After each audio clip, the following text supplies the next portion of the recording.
Halo guys, perkenalkan nama aku Rizka Gustina Brusmiri. Aku dari Prodi Akuntansi Perpajakan semester 5. Nah, dalam video kali ini aku mau ngejelasin 5 soal dalam mata kuliah Dasar Pengauditan.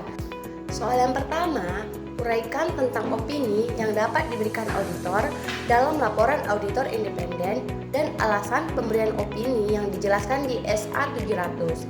Jawabannya, SA 700 menjelaskan tentang tanggung jawab auditor dalam merumuskan suatu opini atas laporan bentuk dan isi laporan auditor yang diterbitkan sebagai hasil suatu audit atau laporan keuangan. Soal yang kedua, ETA meminta KAP Anda untuk mengaudit laporan keuangan tahun 2021, di mana laporan keuangan tersebut sudah pernah diaudit oleh KAP lain. Penugasan diberikan karena salah seorang dari akuntan Anda merupakan keluarga dari kepala bagian perusahaan tersebut. KAP Anda juga dijanjikan bonus sejumlah persentase tertentu apabila pinjaman yang diajukan berbasis laporan keuangan yang diaudit disetujui. Bahaslah apa yang Anda lakukan berbasis aturan etika akuntan publik. Soal yang ketiga, dalam perencanaan audit, Anda harus merencanakan materialitas dan resiko audit. Uraikan tentang materialitas dan resiko audit dan bagaimana hubungan antara materialitas, resiko audit, bukti audit, dan strategi audit. Sebelumnya, aku jelasin dulu ya apa itu materialitas. Materialitas adalah besaran penghilangan atau salah saji informasi akuntansi yang dapat mempengaruhi pembuatan keputusan ekonomi pihak-pihak yang mendasarkan keputusannya pada informasi tersebut. Sedangkan resiko audit adalah risiko yang terjadi dalam hal auditor tanpa disadari tidak memodifikasikan pendapatnya sebagai mestinya atas suatu laporan keuangan yang mengandung salah saji material. Hubungan antara risiko audit dan bukti audit.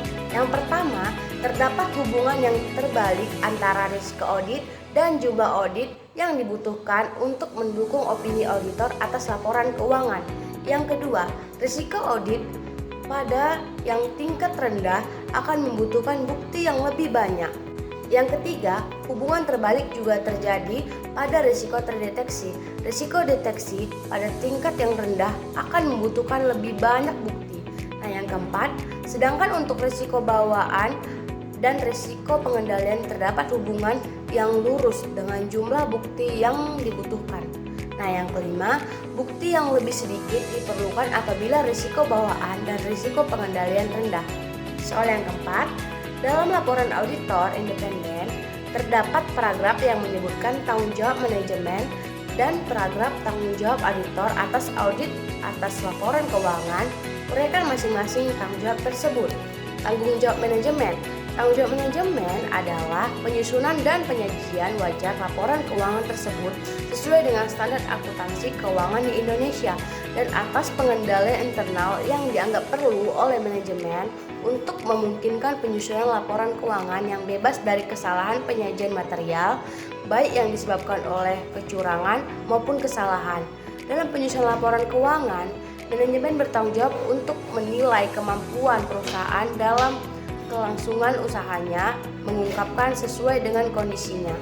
Nah, sedangkan tanggung jawab auditor sebagai bagian dari suatu audit berdasarkan standar audit, auditor menerapkan pertimbangan profesional dan mempertahankan skeptisme profesional sebagai audit dan juga yang pertama, mengidentifikasi dan menilai risiko kesalahan penyajian material dan dalam laporan keuangan. Yang kedua, memperoleh suatu pemahaman tentang pengendalian internal yang relevan. Yang ketiga, mengevaluasi ketetapan kebijakan akuntansi yang digunakan serta kewajaran estimasi akuntansi dan pengungkapan terkait yang dibuat oleh manajemen. Yang keempat, menyimpulkan ketepatan penggunaan basis akuntansi kelangsungan usaha oleh manajemen. Dan yang kelima, mengevaluasi penyajian, struktur, dan isi laporan keuangan secara keseluruhan. Soal yang kelima, uraikan tentang pengujian berikut. Yang pertama, pengujian pengendalian. Yang kedua, pengujian substantif yang dikelompokkan sebagai A. Prosedur analytical, yang B. Test of transaction, C. Test of detail account. Yang pertama, aku jelasin dulu pengujian pengendalian. Pengujian pengendalian adalah prosedur yang didesain untuk menguji apakah ada salah saji material atau nilai rupiah yang secara langsung mempengaruhi kewajaran dari laporan. Selanjutnya, pengujian substantif atas prosedur analitikal. Prosedur analitikal digunakan dalam pengujian substantif biasanya sebagai pelengkap dari pengujian terhadap rincian saldo, dan juga prosedur analitikal merupakan pengujian yang menghasilkan kos paling rendah. Selanjutnya, pengujian atas rincian transaksi. Pengujian atas rincian transaksi meliputi pelaksanaan prosedur tracing dan vouching, misalnya menelusuri faktur penjualan dan voucher ke jurnal dalam jurnal penjualan dan registrasi penjualan. Dalam pengujian ini, auditor menggunakan bukti yang diperoleh dari sampel transaksi pada debit dan kredit untuk menarik kesimpulan. Selanjutnya, pengujian atas rincian saldo. Pengujian atas rincian saldo biasanya menggunakan dokumen dari pihak eksternal atau pengetahuan auditor yang diperoleh langsung. Tes ini fokus memperoleh bukti secara langsung tentang saldo daripada melihat debit atau kredit yang membentuk akun tersebut. Misalnya, untuk saldo akun piutang usaha, maka auditor melakukan konfirmasi atas saldo utang usaha ke pelanggan lain. Oke guys, sekian dari video saya. Terima kasih, bye-bye.